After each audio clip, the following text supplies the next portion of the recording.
Olá, pessoal, sejam todos muito bem-vindos a mais um podcast da Neuronutrição. Sempre eu falando mais que o Homem da Cobra, mas com convidados interessantes, maravilhosos e coisas que vocês podem aplicar na vida de vocês. E hoje o programa, gente, ele é interessantíssimo. Inclusive, eu vou querer aprender, porque o tema é como a gente pode deixar o nosso cérebro mais saudável e mais feliz. Desde aquela pessoa que luta com transtorno de ansiedade, depressão, com doenças, né, crônicas, enfim, que muitas vezes, infelizmente, atingem nosso cérebro. E também em relação ao comportamento, né? O que eu posso fazer para ter um estilo de vida mais saudável, estimular o meu cérebro, o que eu posso fazer para, aos 95 anos, estar lembrando de tudo e extremamente bem-humorada. Então, é como se a gente fosse preservar a nossa função cognitiva, né? É tudo bem, assim, as pessoas de uma idade mais avançada, normal esquecer um pouco as coisas, a memória já não está 100%, mas e quando isso acontece com uma pessoa de 25, de 30 anos, que fala, nossa, eu perdi a chave, não sei onde está a bolsa, já troquei as coisas todas, estou me sentindo irritada, enfim, essa mistura de coisas, a gente realmente precisa ficar de olho, porque pode ser um sinal de que o nosso cérebro não está recebendo o cuidado adequado, nem alimentar e nem o estímulo cognitivo de forma adequada. Sem falar do estresse, de um monte de coisa que a gente tem que passar no dia a dia. E para isso que a minha convidada maravilhosa está aqui na minha frente, doutora Juliana Orri. Ela é neuropsicóloga e faz um trabalho incrível, né? Tanto ajudando em diagnósticos, né? Fazendo testes para auxiliar os médicos em diagnósticos. E também, às vezes, quando a gente faz um teste, né, com a Juliana, eu tenho certeza que ela dá um laudo, assim, um resultado positivo, a gente sai feliz. Não é essa má notícia ruim que o teste é para muita coisa boa, né, Juliana? E eu acho que isso que é importante, né, a gente falar. A gente ainda tem uma cultura de procurar quando a coisa está muito feia já, né? E, na verdade, o que eu defendo é isso. Por que não uma avaliação de prevenção? Né? E o cérebro, ele precisa de prevenção, né? O corpo precisa de prevenção. Então, a avaliação neuropsicológica, ela é para sanar as dúvidas do médico. Então, a gente traz uma clarificação para esse diagnóstico. Então, são vários testes que a gente faz de personalidade, ansiedade, depressão, estresse, mas também todas as funções cognitivas. Então, memória, linguagem, capacidade de raciocínio abstrato, matemático. E só que, para além disso, então, a gente avalia esse cérebro, só que a gente consegue também, para uma pessoa que está saudável, mas que ela quer turbinar esse cérebro, digamos assim. E posso fazer avaliação? Pode. Então, se você está com alguma queixa, você pode fazer avaliação. Mas se você não tem queixa, mas precisa turbinar esse cérebro para um momento, talvez, de estudo para uma residência, né? Preciso passar na residência. Quais são as minhas habilidades? Qual é a minha forma de absorver melhor conteúdo? Porque quando a gente fala cognição, é um termo muito técnico, né? Estímulos cognitivos, né? Cognição. Mas cognição nada mais é do que a forma como o nosso cérebro aprende e absorve conteúdo, né? Então, se eu entendo melhor como isso acontece, eu vou absorver melhor esses conteúdos, né? Então, a avaliação de prevenção serve justamente para essas pessoas saudáveis que querem utilizar melhor o seu cérebro. Então, na verdade, não é vendendo o meu peixe, mas é vendendo o meu peixe. Que até eu já comprei. A avaliação neuropsicológica é para todo mundo, né? Do mocinho ao senhorzinho. Porque realmente é uma coisa que as pessoas só vão dar atenção quando tem uma queixa, né, Juliana? Tanto do ponto de vista cognitivo, né? Memória, fala, fluência verbal, quanto do ponto de vista emocional. A gente só dá a bola para o cérebro quando ele dá alguma reclamada. Porque é assim que o cérebro reclama, através de sintomas, não dá para ver como é que ele está. Então, quando começa a reclamar, a gente fala, ai meu Deus, a gente já se acha doente, já tem uma doença tal, mas essa avaliação realmente é muito interessante que seja preventiva. Sim, e Adorei. é o famoso diagnóstico do vizinho, né? Eu sempre falo, cuidado, gente, porque a gente tende a falar, tá esquecido? Esqueceu a chave? Vamos ver. Esqueceu a chave, não lembra onde guardou o celular e a carteira. Quantas vezes? 3 vezes? Igual minha vizinha, Alzheimer. já tá fechado e não, né? A gente tem aí diversos critérios comprovados cientificamente para que a gente possa fazer um diagnóstico fiel e ético, né? Porque receber um diagnóstico como uma doença de Alzheimer é algo muito sério, principalmente para essa família, né? Então, até a forma como você vai dizer isso ou não dizer isso também tem que ser muito cuidadosa, né? E por isso que a avaliação precisa ser uma avaliação muito criteriosa, que é a avaliação neuropsicológica. Com certeza. E agora, imaginem quando você junta tudo, a alimentação adequada, o ambiente, o estímulo adequado. Aí, gente, Einstein, desculpa porque nós estamos chegando, né? Mais ou menos por aí. Dá licença. Cheguei. Então, eu sempre bato nessa tecla, Juliana, de que é muito importante que a gente tenha uma alimentação adequada para tudo, né? Inclusive para manter o nosso cérebro saudável, para prevenir problemas e também para tratar quando já existem. Infelizmente, né, a gente às vezes tem casos... na minha família tem casos de Alzheimer. As pessoas só vão procurar alguma ajuda quando já recebem o diagnóstico. E hoje a gente sabe que se eu tenho predisposição genética a Alzheimer, existem formas de eu diminuir o risco de eu ter essa doença, mesmo que eu tenha uma genética desfavorável. Então, tem toda uma parte bioquímica, de nutrientes, que a gente consegue. A epigenética, né? Genética, né? Eu, pelo menos, eu tenho uma alteração genética favorável ao Alzheimer. E o meu pai tem. Então, eu falo assim, eu vou confiar naquilo que eu consigo fazer em cima dos genes desfavoráveis que eu recebi. Então, uma genética não é um resultado, ela é apenas uma predisposição. E eu, sabendo disso, vou trabalhar para não ter. Então, quando a gente sabe, assim... a predisposição genética do paciente, ou por teste genético, ou porque analisa o histórico familiar, ou então uma pessoa que já, enfim, tem algumas queixas de algum sintoma, a nutrição ela tem um papel extremamente importante em ajudar o cérebro a tanto reduzir o risco de ter a doença, quanto de melhorar sintomas que aquela pessoa já apresente. Então, isso vale para humor, vale para memória, vale para foco, vale para melhorar a qualidade de sono, até enxaqueca, fibromialgia, né, que existem alterações bioquímicas cerebrais também, né, em níveis de neurotransmissores. Então, a gente consegue colocar muita coisa em dia, de forma preventiva, de forma de tratamento. Então, por exemplo, um exemplo assim, eu dou sempre esse exemplo. Às vezes, as pessoas se perguntam, mas para que tomar ômega 3? Né? Eu tomei ômega 3 e o meu colesterol nem baixou, então o ômega 3 não serve para nada. Isso é só um exemplo. Ômega 3 é uma das coisas, para mim, mais importantes para o cérebro. Então, imagine que os neurônios eles estão todos conectados. É uma rede altamente complexa. E existe uma camada de gordura ao redor de todos os neurônios. Dependendo do tipo de gordura que fica ao redor do seu neurônio, né, do que é feita essa camada de gordura do neurônio, isso vai interferir na forma com que os neurônios conversam. Então, essa conectividade, essa sinapse, né, que são as conexões entre os neurônios, elas são influenciadas pelo tipo de gordura que tem ao redor do neurônio. E o tipo de gordura que tem ao redor do neurônio depende da gordura que você comeu.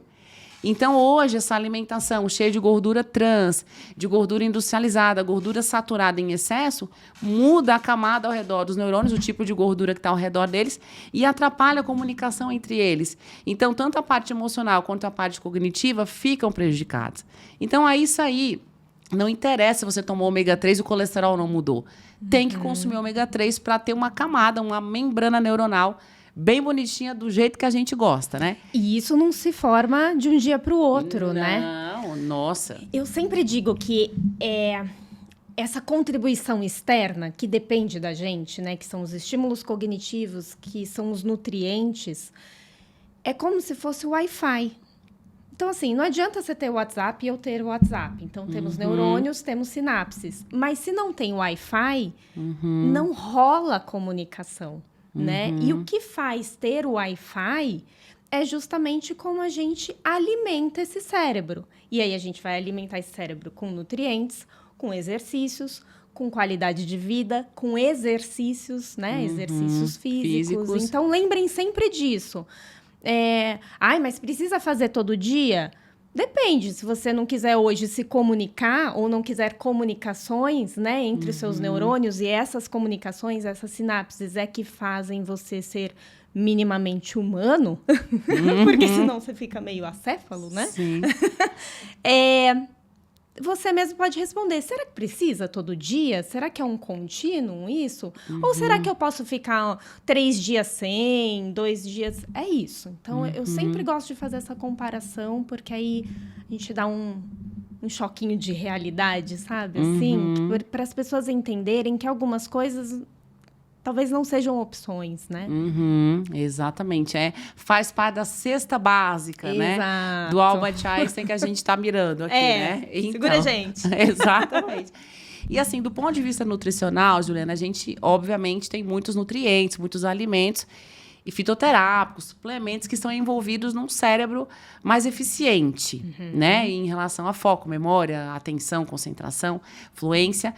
E do ponto de vista, assim, do estímulo cognitivo relacionado ao seu trabalho, né? O que é considerado um estímulo cognitivo? Quando a gente fala isso, a gente já pensa assim, xadrez, caça-palavras, jogo da memória. Palavras cruzadas. Pois é. Então, quais são as ferramentas que desempenham esse papel de gerarem um estímulo cognitivo?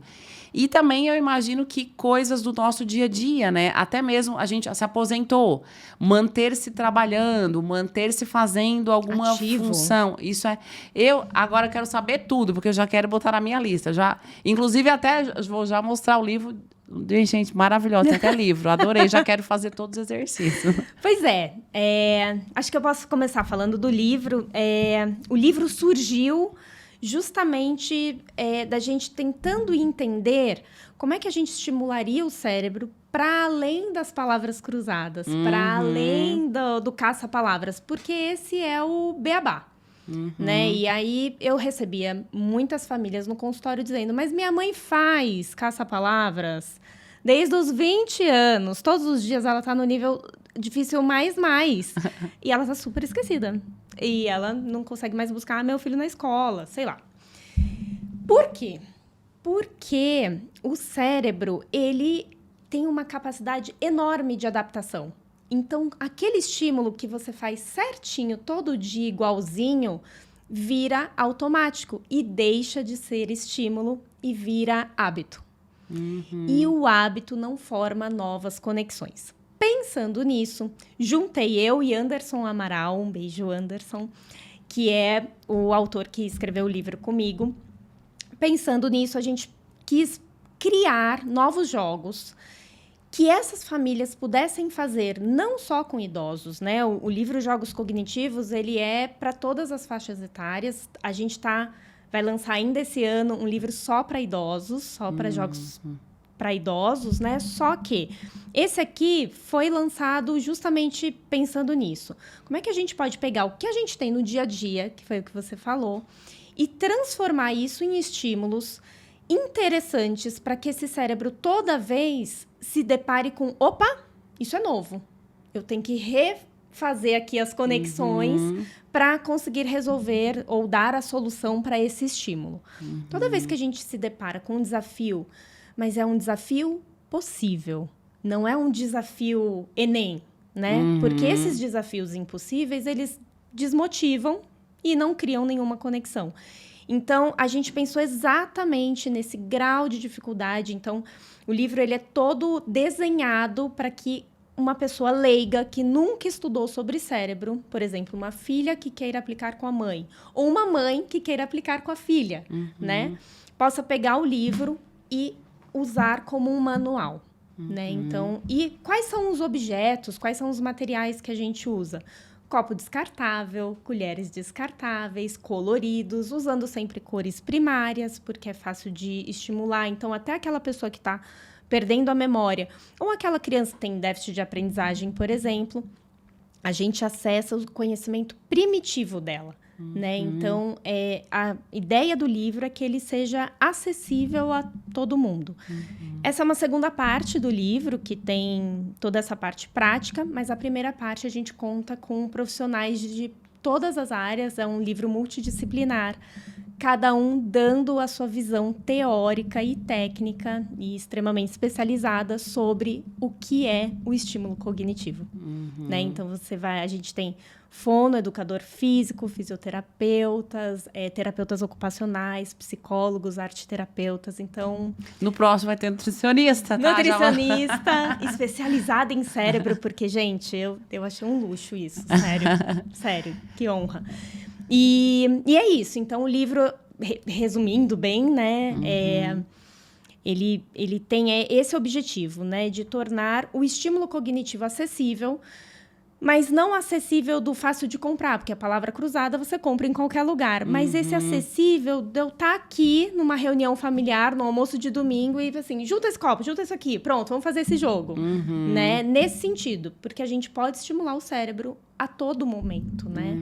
Então, essa é a ideia da prevenção, essa é a ideia que a gente precisa o tempo todo ter para que a gente comece a construir esse cérebro muito ativo, muito saudável, para que na aposentadoria, por exemplo, parei de trabalhar, eu continue criando possibilidades para o meu cérebro criar conexões. Sim. Esse estímulo, né, é importante, aqui vou fazer uma analogia, é importante que ele seja sempre diferente, seja desafiador. Eu acho que é a mesma coisa de a gente fazer atividade física. Tô fazendo musculação. Sempre o mesmo exercício com a mesma carga. Exatamente. O músculo se adapta, você já não tem mais nenhum acréscimo de uma valência que você esteja ganhando, né? É isso. Inclusive, falando em atividade física, até hoje, essa semana eu gravei um Reels falando sobre atividade física e cérebro, né? Porque a gente fala, mas a pessoa, mas o que tem a ver? Tem nome para as coisas que o músculo faz e que chegam até o cérebro, tá, gente? Então, quando a gente está fazendo atividade física, você vai para o Iago, que é sedentário, para todas as pessoas sedentárias que querem ser o teu cérebro lindo, não sejam mais sedentárias. A atividade física, né? Quando a gente faz atividade física regular, e aí a atividade física de forma geral, a modalidade que você gostar, ela libera uma proteína chamada irisina. Essa proteína irisina, ela tem um monte de funções no organismo, e uma delas é ir até o cérebro, e ela estimula o cérebro a produzir uma proteína chamada BDNF. É um fator neurotrófico derivado do cérebro. Essa proteína, ela estimula o quê? O funcionamento dos neurônios. Inclusive, a maturação de novos neurônios. A gente tem uma região do cérebro que tem células tronco neuronais. O cérebro tem essa capacidade de neurogênese. É limitada, mas nós conseguimos fabricar novos neurônios. Neurogênese. E conseguimos também melhorar a comunicação entre eles, a sinaptogênese. E essa proteína BDNF, que o cérebro produz quando a gente faz atividade física, estimula essa conexão, esse funcionamento e a sobrevivência de neurônios, inclusive a neuroplasticidade. Baixos níveis de BDNF são associados à depressão, à ansiedade, a maior risco de Alzheimer, a redução do volume do cérebro de uma forma precoce. Então, é extremamente importante. E a gente também, quando faz esses desafios cognitivos, né, faz testes, esses jogos que a Juliana está falando, também você estimula a produção de BDNF. Então, tem nome. Tem fitoterápico que estimula a produção de BDNF. Olha que legal. Tem comida que estimula a produção de BDNF. Então, imagine você juntar tudo isso. Atividade física, estímulo cognitivo, alimentação adequada, deixar os estresses assim dentro do possível, fazer um hobby.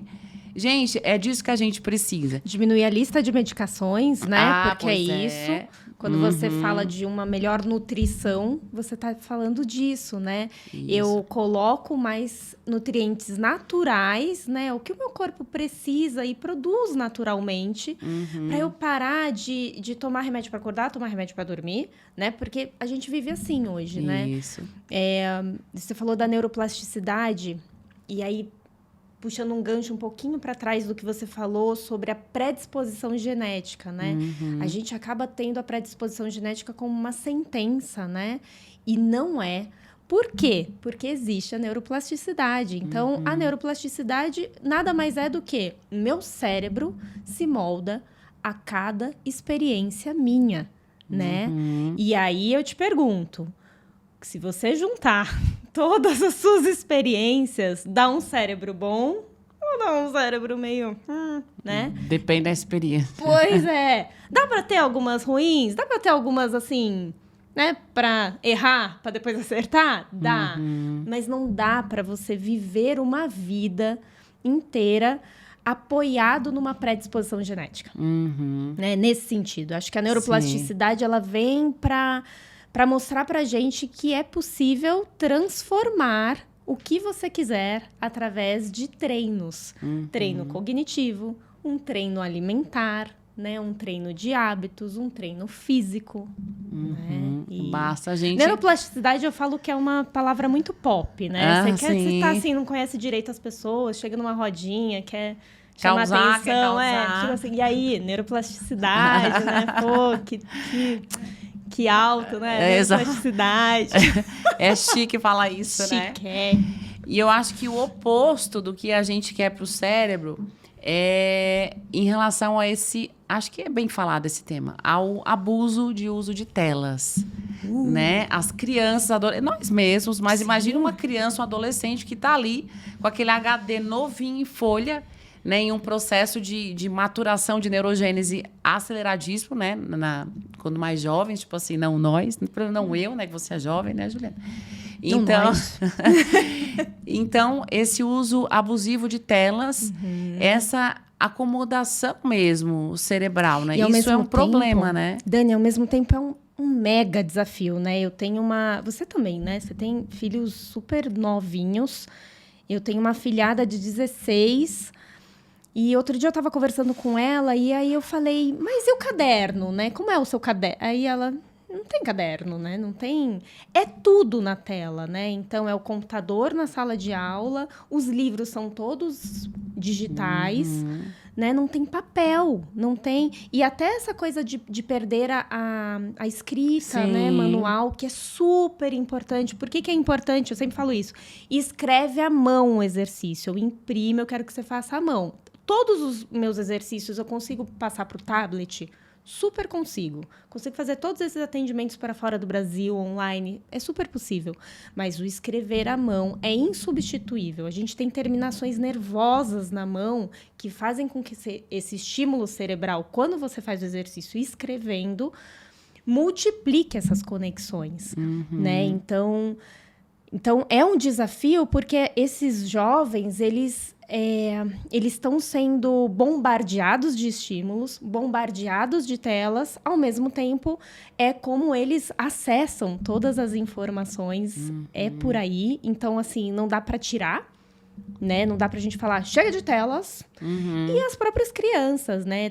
Eu tenho o Bento, ele tem 4 anos, dá ainda para controlar? Super, né? Dá para substituir um pouquinho de tela, um pouquinho de subir na árvore, correr na grama e sujar a roupa, né? Que é muito mais saudável, na minha opinião. Mas não dá para tirar, porque esse cérebro dessa geração, ele funciona em outra velocidade, que as telas correspondem. Mas, inevitável dizer que dá cansaço mental, um estresse exponencial. E hoje a gente já tem no CID, né, que é o nosso código de doença, um código para vício em aparelhos digitais e telas. Né? Então, a gente já tem um diagnóstico comprovado de que não faz bem. Né? Então, é um grande desafio. A gente, né, nós que temos filhos, a gente fica meio assustado, né, de como gerenciar isso. Em casa, eu acho que até eu gerencio bem. O meu filho mais novo, ele é bem assim ligado no 380, sabe? Tipo, parecido. Não sei quem puxou, não sei quem besteira, que besteira. E aí, eu achei engraçado que um dia ele falou, mãe, eu já sei por que o meu caderno é feio, a minha letra não tá legal. Por quê? Porque eu não tenho canetas coloridas. Se me der uma caneta, assim, de várias cores de caneta, vai ver como o meu caderno ficou bonito. Então, ele viu com a colega lá na escola, então ele faz o título de uma cor, círculo de outra cor, faz não sei o que de outra cor. Então, ele tem 300 canetas, tudo de cores diferentes. Foi a forma que eu encontrei. É um estímulo, né? Para estimular ele a escrever e fazer caderno bonito. Aí ele chega em casa, o meu caderno tá bonito. Então, eu usei aí comprei um estojo bem bonito, enfim, né? Já tá tudo esculhambado, mas por 2 meses deu certo. Agora nós vamos ter que renovar o que tem lá dentro. Mas nós tentamos, né? 2 meses deu certo. E aí ele também gosta de fazer Ponto cruz, ele borda e faz crochê. Então, que demais! Ele é menino, aí as pessoas acham, nossa, um menino que faz ponto cruz e crochê. Inclusive vende na feira lá do condomínio os crochê dele. E aí as pessoas, nossa, que estranho. Às vezes pode até achar uma coisa estranha um menino bordar. Mas para ele, eu acho que como ele é bem hiperativo, eu acho que ele ficar 1 hora bordando, fazendo pontinho. E pro cérebro dele, pois e aí a gente pode direcionar isso para os idosos, né? Os idosos que continuam fazendo todos esses trabalhos manuais e conseguem lembrar os pontos, porque é de uma complexidade cognitiva, o crochê, o ponto cruz, o tricô, a ponto de eu fazer uma permuta com uma paciente de 90 anos. Eu falei, te ensino a mexer no tablet, você me ensina a fazer crochê. Ela mexe no tablet, que é uma beleza. E você, o seu crochê vai bem? Zero. Eu falo que eu sou uma arte terapeuta ótima na criatividade, mas a minha habilidade manual é -2. Mas, né, cada um tem as suas vantagens, tem um ponto forte, né, Juliana? Também não dá para ser maravilhosa em todos. Mas um mega estímulo cognitivo, é incrível. E como foca a atenção, né? Isso sim. Ele consegue ficar concentrado por horas, porque ele está se empenhando para a feira. A feira é amanhã, enfim. Enfim. E quando a gente fala de tudo isso, inclusive de capacidade de focar, se concentrar e memorizar aquilo que você leu, aquilo que você ouviu, isso tudo depende de uma bioquímica de neurotransmissores bem complexa. Então, para o nosso cérebro executar aquelas funções de forma adequada, ele precisa produzir neurotransmissores. Tanto que a deficiência de neurotransmissores, né, o desequilíbrio nos níveis dessas substâncias químicas que o cérebro produz, está relacionado a doenças. Então, por exemplo, quando a gente tem baixo nível de dopamina, alto nível de glutamato, a gente tem uma criança que é mais desatenta, menos focada, né, que tem algum comprometimento cognitivo. Ou uma criança, uma pessoa, né, não importa a idade. Sim. Ou então, quando a gente tem um indivíduo com baixos níveis de serotonina, baixos níveis de GABA. Isso está bem associado à ansiedade, até mesmo à depressão. Então, é importantíssimo que o cérebro mantenha essa bioquímica equilibrada. Os níveis de neurotransmissores que cada neurônio produz, eles precisam estar na quantidade adequada. E neurônio não fabrica neurotransmissor por telepatia, por pensamento apenas, não. Precisa ter nutrientes para que os neurônios produzam aquilo que é necessário para fazer o cérebro funcionar. Então, assim, hoje, quando a gente se depara... Hoje, inclusive, eu li um artigo de revisão falando sobre dietas e ansiedade. O que a nossa dieta tem a ver com a ansiedade? Faz um link maravilhoso. Ele coloca uma lista de dietas que atrapalham, que pioram a ansiedade e dietas que auxiliam a reduzir sintomas de ansiedade. Eu achei maravilhoso, porque foi uma meta-análise, né? Um trabalho bem que estudou vários artigos científicos relacionados a isso.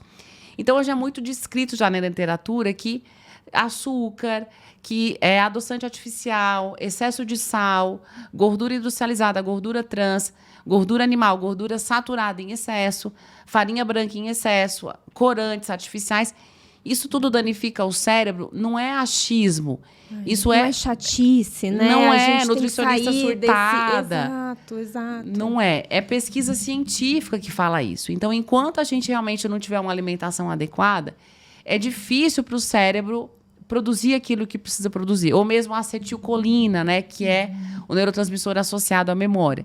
Então, às vezes, você está ali fazendo um estímulo cognitivo adequado, fazendo um jogo, treinando, estudando, fazendo um crochê que seja. Então, linkar com uma alimentação adequada, eu acho que é extremamente importante. Acho que o meu trabalho... Você dá um looping. Exatamente. O meu trabalho, junto com o trabalho da Juliana, né? Acho que dá o match, né, Juliana? Gente, olha só que fantástico, né? Eu tô lembrando aqui de uma paciente que nós temos na clínica, que é uma paciente que eu brinco que ela é a Miss Sinapse. Um beijo, dona Esmeralda. Ela sabe que é ela, filha dela também. Ela tá desde o comecinho, né? Quando a gente abriu a clínica, já com um diagnóstico, né, de DA. E ela chegou muito deprimida por conta do diagnóstico. E olha que importante, né? Principalmente pela forma como esse diagnóstico chegou até ela. Então, não teve um tato, né, para dar esse diagnóstico. E a gente conseguiu, com o estímulo e com a alimentação, ela tem uma alimentação super regradinha, né? A filha dela é educadora física, então ela é muito preocupada com isso, fez atividade física até Ano passado, ela teve um problema na coluna, teve que parar. Então, muito bem cuidada por essa filha, com esse olhar e com essa atenção para a nutrição, para a atividade física, e tendo o estímulo cognitivo ali semanalmente. Ela está praticamente há 3 anos sem qualquer piora cognitiva. Então, ela teve pioras clínicas. Quando ela tem a piora clínica, inevitavelmente a cognição declina, mas a gente consegue reverter o declínio de uma demência que a gente sabe que não tem reversão, né? Mas o que as pessoas não entendem é que quando a gente fala é progressivo, é neurodegenerativo, ou seja, os neurônios vão morrendo progressivamente, não tem cura, as pessoas falam, não tem o que fazer. E, na verdade, não é isso, né? Na verdade, quando você mexe na qualidade de vida, organiza esse ambiente, essa rotina, a nutrição dessa pessoa, ela fica estável, ela fica feliz, né? Ela fica estável emocionalmente, clinicamente, e ela não piora, né? Ué, então você quer dizer que você falou que a gente estagnou o Alzheimer? Não, mas o avanço é tão lento porque essa produção de neurotransmissores, de protetores cerebrais está tão bem feita, está tão bem casada, como você falou, né? Que é juntar o meu trabalho com o seu, por exemplo, que a gente cria um cérebro blindado, ainda mais sendo um cérebro que já estava em processo de degeneração, ele fica muito vulnerável, então, a qualquer coisa. Então, se o ambiente é desorganizado, ele fica vulnerável, ele piora drasticamente. Mas como ele está vulnerável, se eu bombardeio ele de bons estímulos, ele também está vulnerável a isso. Ele absorve bem de todo jeito. O que vier, né? É maravilhoso. Inclusive, Juliana, assim, quando a gente fala de neurônio que precisa funcionar bem para a gente, enfim, ser saudável e feliz. As pessoas que têm depressão e ansiedade, uma coisa que eu sempre alerto, existe um processo neuroinflamatório nesses indivíduos, né? Um indivíduo que tem um diagnóstico de depressão, ansiedade, enxaqueca, fibromialgia, existe uma inflamaçãozinha, uma neuroinflamação, né? Esse cérebro está acontecendo ali um processo inflamatório. E essa inflamação, infelizmente, ela vai danificando os neurônios. Então, às vezes você tenho diagnóstico de depressão, eu vou usar um antidepressivo. O antidepressivo, ele inibe a recaptação da serotonina. Ou seja, vou deixar mais serotonina na fenda sináptica. Beleza. Mas a inflamação continua lá. A neuroinflamação continua lá. A medicação, ela age na ponta do iceberg. Mas a neuroinflamação, o neurônio que está com dificuldade de funcionar, a mitocôndria do neurônio que não está funcionando bem, ela continua funcionando mal. Isso. Então, o cérebro continua exposto. Os sintomas da depressão são atenuados pela medicação, mas o processo inflamatório continua lá. E o processo inflamatório no cérebro, gente, infelizmente, ele pode lesionar e matar neurônios. Então, a gente vai reduzindo o volume de neurônios do cérebro porque achou que não precisava fazer mais nada além de tomar medicação. Então, por isso que as pessoas que têm depressão, ansiedade, que têm de enxaqueca, fibromialgia ou mesmo transtorno bipolar, TOC, enfim, muitos diagnósticos que a gente sabe, elas têm um cérebro mais vulnerável a apresentar outras doenças.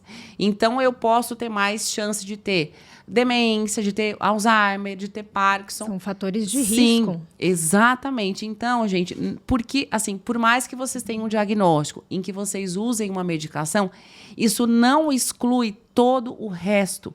Tanto o estímulo cognitivo, né, esses jogos, esse trabalho que a Juliana faz, e a parte de nutrição cerebral, porque existem nutrientes que ajudam a desinflamar o cérebro e a não deixar a inflamação matar os neurônios. Existem nutrientes que são neuroprotetores. Isso é lindo. Agora, isso é muito recente. As pessoas até então não sabem muito como aplicar na prática, mas a gente já sabe o que tem que fazer. A medicação, na verdade, ela vai atuar no sintoma. Então, ela vai atenuar, né, aquilo que está desesperador para você. Mas a nutrição e o estímulo, por exemplo, vão atuar na saúde do cérebro, né? Então, assim, não adianta eu tirar o sintoma. Mesma coisa, vamos pensar numa coisa mais simples, né? Uma dor de cabeça. Ou, melhor, uma dorzinha no estômago, né? Eu tomo um remedinho para dor no estômago e naquele dia passa. Mas na manhã seguinte eu acordo com dor no estômago de novo. E aí eu tomo o remedinho e olha, passa. Mas na manhã seguinte eu acordo de novo. Por quê? Porque eu não estou dando saúde para esse estômago. Eu estou tirando o sintoma. É exatamente isso. É muito importante que a gente deixe claro que a gente não está dizendo que a medicação é só para isso, né? Mas, principalmente com relação ao cérebro, a gente está deixando claro aqui que é démodé hoje dizer que é só a medicação que vai resolver. Pelo contrário, né? Hoje a gente entende que, por exemplo, esse processo inflamatório, nas aulas eu falo muito isso, né? Eu falo, estresse come neurônio, né? Não é à toa que num dia péssimo que você teve, num dia extremamente estressante, ou que você discutiu com o seu chefe, com o marido, seja lá o quê, você se depare indo para algum lugar e fala, gente, para onde que eu estava indo? Ou onde que eu deixei o carro? E aí, aí você fica mais nervosa, porque você fica irritada. E é isso, o seu cérebro, ele buga, né? Quando você está muito estressado, quando você está muito deprimido, quando você está muito ansioso. É como se ele entrasse num colapso, né? E essas doenças emocionais, elas são, na verdade, assim, a ponta do iceberg, né? Quando tudo já, assim, chegou no limite do limite, o seu corpo diz, tô deprimido, né? O seu corpo diz, chega! E aí ele tem uma crise de pânico, uma crise de ansiedade, você tem falta de ar. Então, acho que é importante que a gente diga que vocês não precisam, né, chegar nesse nível de sofrimento para entenderem que tudo isso que a gente está falando é importante independente de sintoma. Né? Exatamente. Acho que é isso. É trabalhar as causas mesmo, né? Inclusive, no programa passado, a gente falou bastante sobre essa relação, né, danosa que existe entre estresse e cérebro. Quando a gente está estressado, o nosso corpo produz o famoso hormônio do estresse, o cortisol. Então, nós temos glândulas em cima dos rins, as suprarrenais, que ao perceber o estresse, o cérebro manda uma informação para as suprarrenais para produzirem esse hormônio. Tem até aquela carinha, né? Todo mundo já conhece a cara do cortisol. Assim. A cara assim já rança, já chega assim, né? O Chuck, é o Jason. Então, o cortisol, quando ele é produzido de uma forma aguda, um susto momentâneo, uma coisa pontual, é extremamente importante que a gente tenha esse hormônio cortisol, porque ele vai nos ajudar a tomar a decisão, o cérebro receber mais glicose, a gente fugir, sair correndo, dar um chute. A gente tem que reagir. Então, o cortisol é importante, de forma aguda. Mas quando a gente tem uma produção de cortisol crônica, porque o estresse é uma constante na nossa vida, esse cortisol ele já vai começando a ser muito ruim. Ele chega no nosso cérebro, numa região do cérebro chamada de hipocampo, que essa região do cérebro, ela produz acetilcolina, que inclusive... responsável pela memória. Então, a memória já vai ficar bombardeada. Então, se você está estressado... Ouve a cuíca, né? Exatamente. Opa! Então, se você está estressado e está tendo esses lapsos de memória, saiba que, infelizmente, isso tem uma explicação. Tá casado. E, além disso, o cortisol, ele vai, além de alterar esse funcionamento, essa região do hipocampo, o cortisol no cérebro diminui a produção e o tempo de permanência da serotonina no cérebro. Então, o cortisol cronicamente elevado, ele vai realmente dar uma bagunçada no cérebro bem grande. Então, às vezes, a gente vai lá e vai tratar o sintoma. Vou tomar um medicamento inibidor de recaptação de serotonina, um antidepressivo, porque eu não vou sentir o efeito do estresse. Mas o cortisol vai continuar lá alto e danificando o neurônio. O cortisol, gente, ele é capaz de gerar um processo que leva neurônios até a morte. Então, gera um processo de neurodegeneração. Então, gente, a gente precisa rever realmente o nosso estilo de vida. Fazer exame de sangue ou de saliva, ver como é que estão os níveis de cortisol. Essa produção de cortisol precisa ser equilibrada. Tem fitoterápico para isso, mas tem uma revisão do estilo de vida. E tem coisas também que ajudam a proteger o neurônio contra o excesso de cortisol. A gente sabe que a gente está no meio do fogo cruzado, né? A vida não é para amadores, né? Na verdade, a vida pede estresse. Se estressa! Exatamente. Então, a gente precisa ter ferramentas para se proteger contra isso, porque não dá.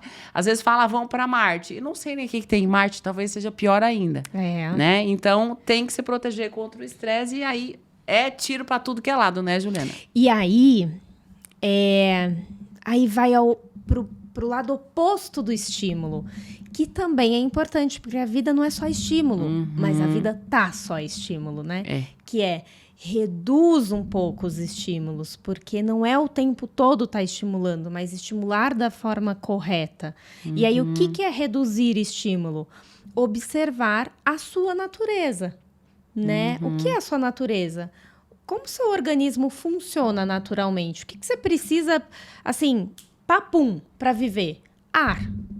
Só que a gente respira como? Aqui, né? Na ansiedade, aqui em cima, respiração curtinha. Então, mais do mesmo, senso comum, vocês estão cansados de ouvir que é a mesma coisa que corta açúcar, corta todos os pauzinhos brancos, não tem isso? Ai, que saco! Mas é a grande verdade. Respiração, meditação, contato com a natureza, esteja mais no presente, né? Fique mais conectado com o que você está fazendo no aqui e agora, né? Esqueça a tolice de achar que porque você é multitarefa, você é extremamente eficiente, né? A gente, por muitos anos, entendeu isso e a gente vem num boom de uma mulherada muito poderosa, né? Forte, que estuda, que trabalha hoje, que é mãe, que dá conta de tudo. E eu estava conversando hoje com uma paciente sobre isso. E que legal, você virou uma mulher guerreira. E a frase que eu mais ouço é, eu tô cansada, né? Qual é o preço, né, de ser essa mulher guerreira, né? Que dá conta de tudo, que não pede ajuda. Então, alto lá, né? Vamos parar um pouco de competir. Competição de gêneros, competição com você mesmo, né? Competição de comparação do meu filho fez, seu filho não fez, né? E aí a maternidade entra como uma grande cobrança também. E aí, só que tudo isso tá na nossa essência, né? Na verdade, a gente não lê isso no livro, não é um capítulo, né? Isso a gente nasceu sabendo. A gente nasceu sabendo respirar. A gente não consegue saber o que vai acontecer lá na frente. A gente fica prevendo e vivendo na nossa fantasia de achar que... prever só coisa ruim. Fala assim, sabia. Ai, e tinha certeza. Aí fica feliz porque previu uma tragédia, né? Então, ou então fica lá preso, né, no passado, que, né, é um pouco dessa melancolia que a gente também vive no mundo atual. Então para antes de qualquer medicação e antes de qualquer solução e antes de qualquer ciência, que a gente também possa parar, né, e parar um pouco de buscar, parar um pouco com os estímulos, né? Porque hoje em dia, assim, como respirar? Google, como respirar? Né? Até para respirar, respira em quanto tempo? Expira em quanto tempo, né? Assim, precisa de um tutorial. Tudo você baixa um aplicativo. Eu quero um aplicativo para beber água, eu quero um aplicativo para contar meus passos, eu quero um aplicativo para parar de mexer no Instagram. Para analisar como foi meu sono, quantas horas eu dormi. Exato. Né? E a medicação entra nessa mesma função, então a gente está o tempo todo monitorado para ter essa sensação falsa de que a gente está no controle de tudo. E aí, quando você se depara de que você não está no controle de nada, o que acontece? Você surta, tem uma crise de ansiedade, fica triste e deprime. Né? Que, inclusive... Não é raro, né? Não, a gente acompanhar isso. Infelizmente. Uma coisa também, acho que no meu consultório, Juliana, que é uma queixa muito recorrente, é sobre qualidade de sono. As pessoas estão dormindo bem mal. Inclusive, a água está aqui dizendo sim, porque é péssimo. Ele é ridículo. Você olha o Iago. O Iago. Conseguindo ver o Iago. Gente, o Iago, um dia eu vou mostrar o Iago aqui no podcast. O Iago é tipo Lombardi, assim. Né? Mas ele não é tão, assim, ele não é tão simpático quanto o Lombardi. Ele fica ali, ó. Entendi. Eu brigo com ele, eu vou esculhambar porque ele come tudo errado, tá? Ele come, tá tomando refrigerante. Entendi. Não tem estrutura. Nos bastidores a gente vira, assim, ó. Ele tem 23 anos, tá com o cabelo branco. Tá certo isso, produção? Não tá. Não tá. Enfim, então essa queixa de... Daniela, eu tenho um sono ruim. Às vezes é uma queixa de não consigo iniciar aquele sono que você não consegue pegar no sono. Tem pessoas que pegam no sono, mas tem o sono picado, acordam de madrugada e tem dificuldade para voltar a dormir. E tem aqueles que acordam 3 da manhã e não dormem mais. Então, tem vários tipos de insônia. De todo jeito, sono reduzido, né? Isso.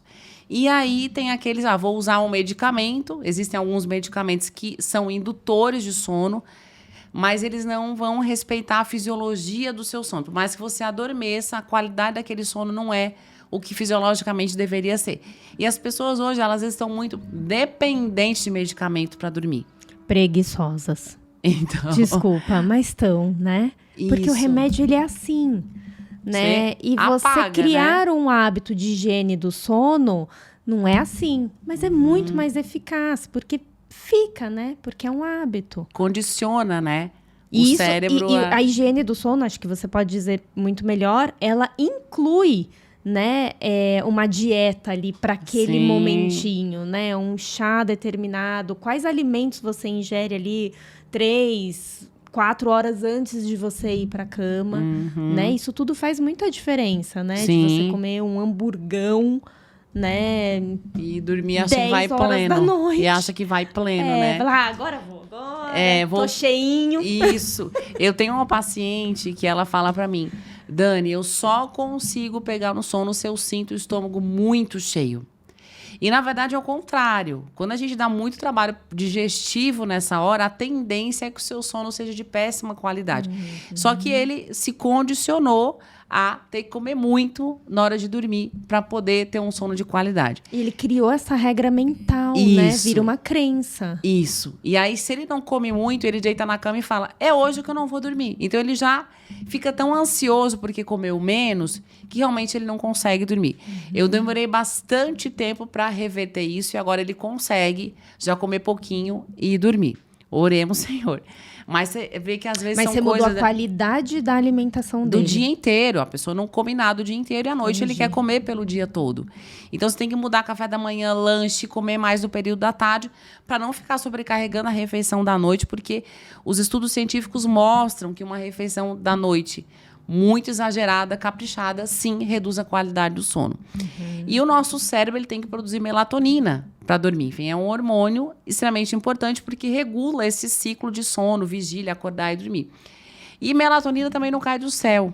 Então, são vários nutrientes necessários para o cérebro conseguir produzir melatonina. Dani, eu acho que tem gente que nem sabe que o cérebro produz melatonina, né? Acha que é a farmácia mesmo. Porque isso, tem que tomar fácil, o comprimido. Né? Isso, tá tão fácil. Que acha que assim, não, o cérebro não produz, por isso que vende, né? Isso, porque se eu não tomar melatonina, não tem de onde tirar. Impossível, Às vezes a alimentação da pessoa tá tão esculhambada que realmente ela não tem melatonina, tá? Então, não adianta você ir lá usar um benzodiazepínico, um indutor de sono, esses medicamentos muito comuns. Se você não produzir melatonina de forma adequada, por mais que você adormeça com o medicamento, o seu sono não vai ter o desenho, a estrutura que deveria ter.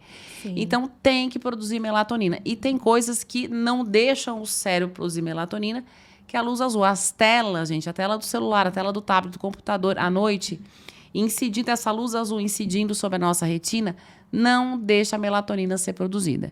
Então, tá muito fácil a galera ficar sem ter como produzir melatonina, porque a alimentação é ruim e tem as telas. E tem um pico, isso eu não sei, tem um horário, não tem? Que o cérebro produz mais melatonina, né? Exatamente. E que a nossa rotina, muitas vezes, nesse horário, você tá ativão ainda. Enlouquecida. Né? Enlouquecida. Melhor palavra.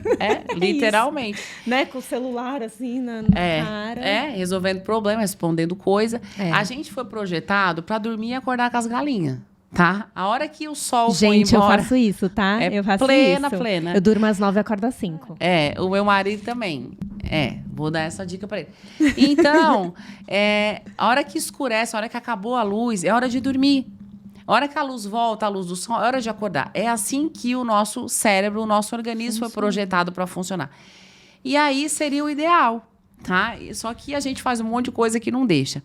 Então, além de a gente ter hábitos que impedem a produção e assim, o efeito da melatonina no cérebro, tem outras coisas que também não deixam o cérebro adormecer. Às vezes a gente até... Daniela, eu tomei a melatonina e ainda assim não dormi. Então, às vezes, não dormir não é nem por falta de melatonina, é por excesso de cortisol, que é o hormônio do estresse, de adrenalina, que é o neurotransmissor associado ao estresse, de glutamato, que é um neurotransmissor associado à ansiedade, à depressão, à dieta pró-inflamatória.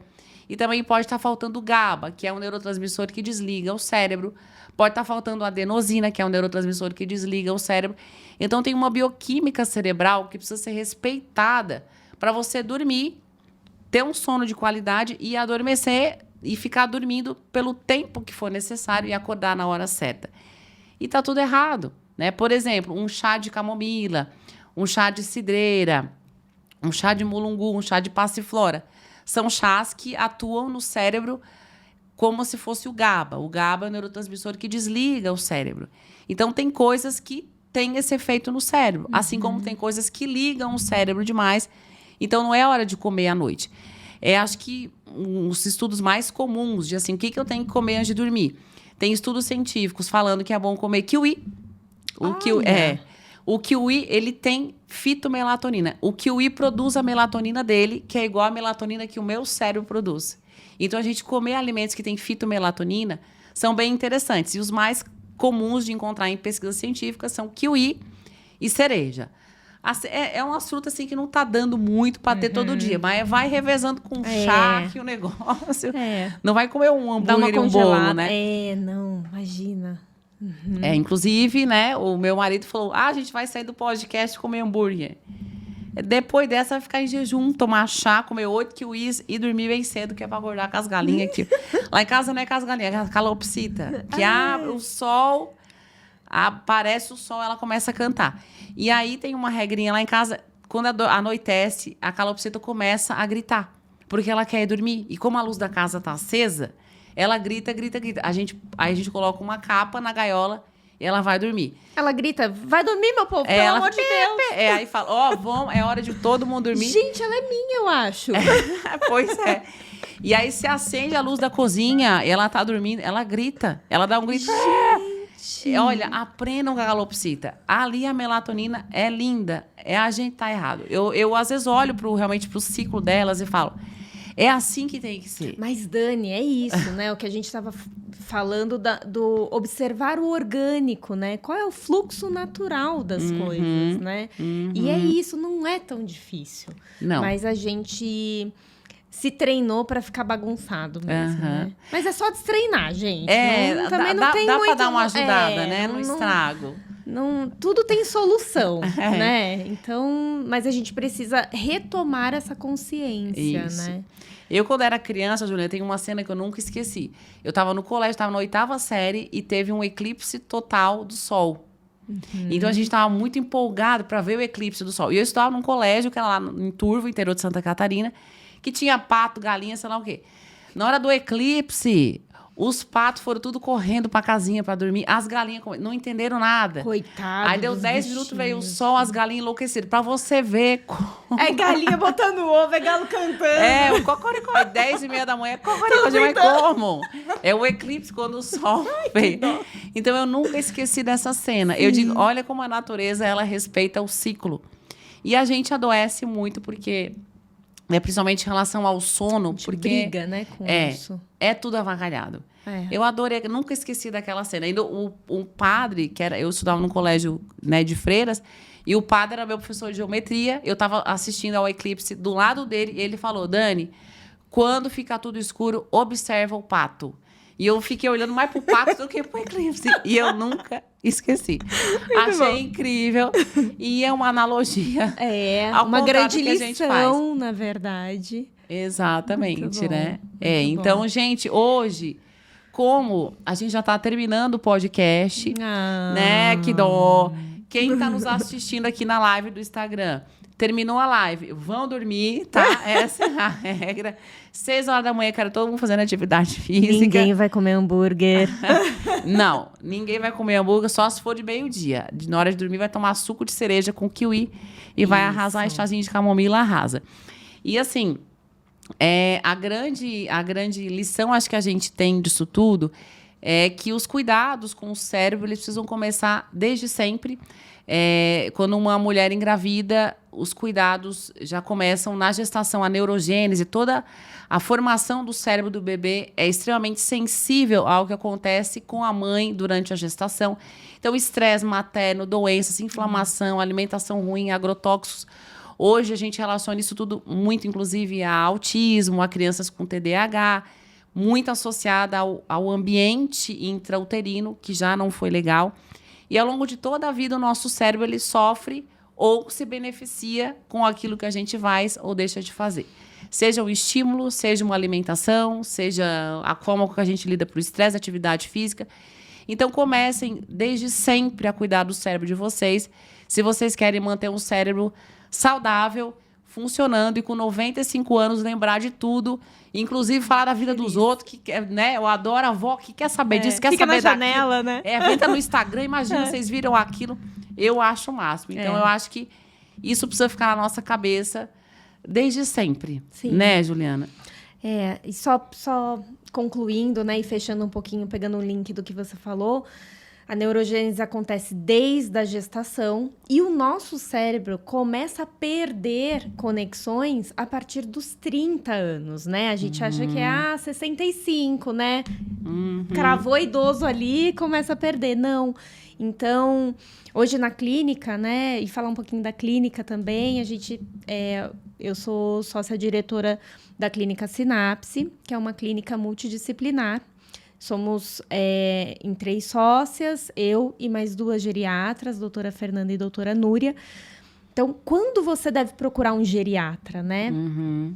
A partir dos 30, que é quando o seu cérebro começa a ter alguns declínios e apontar, seu corpo começa a apontar para alguns sinais de que você está envelhecendo. E estar envelhecendo não é o cabelo branco, não é a ruguinha, é o processo natural, né? Então, todos os declínios começam com essa idade e o geriatra vai olhar para você de forma generalizada e muito especializada ao mesmo tempo para te dar todas as diretrizes para um envelhecimento saudável, né? Então, ele vai abordar tudo isso, né? Então, a gente ficar atento, né? Para não correr aos 45 do segundo tempo, né?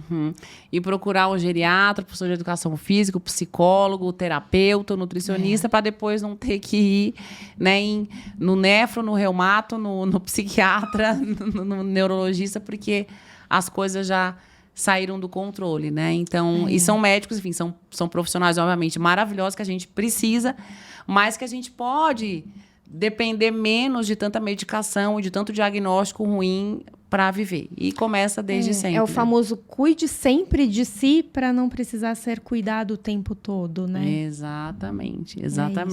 E por nós, se não fosse pela lição dos patos no eclipse, nós ficaríamos aqui até a hora que a gente quiser.